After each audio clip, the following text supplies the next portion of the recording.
আল্লাহ রাব্বুল আলামিন বলেন, কিয়ামতের ময়দানে গোটা মানব জাতি আর জিন জাতি দুই ভাগে ভাগ হয়ে যাবে। ফারিকুম ফিল জান্নাহ ওয়া ফারিকুম ফিস সাঈর। একটা দল জাহান্নামের আগুনে ধাউ ধাউ করে জ্বলবে, আর একটা দল মানুষ আছে যারা জান্নাতের নাজ আর নিয়ামত ভোগ করবে। আল্লাহ রাব্বুল আলামিন বলতেছেন, ও দুনিয়ার মানুষ, আমার যে সকল বান্দাদেরকে জাহান্নামের আগুন থেকে মুক্ত করে জান্নাতের ভিতরে ঢুকায় দেওয়া হবে, আল্লাহ বলেন ফাকাদ ফাজ, এই বান্দাটাই হলো প্রকৃতপক্ষে সফল কাম। সুবহানাল্লাহ বলেন।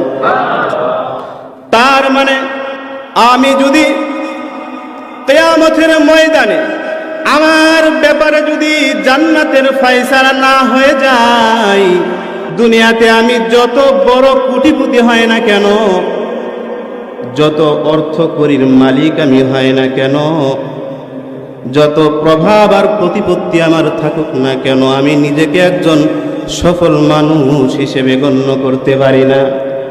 কিন্তু যদি কাল কিয়ামতের ময়দানে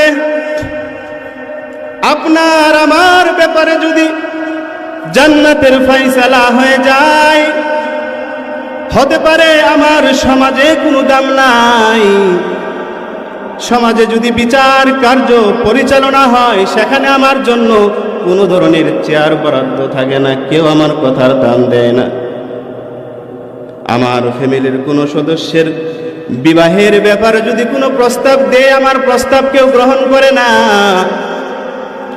সমাজের মধ্যে আমি এত নিম্ন শ্রেণীর মানুষ, ঠিক মতো খাইতে পারি না, দিন রোজগার করি, দিন খাই আবার শেষ হয়ে যায়।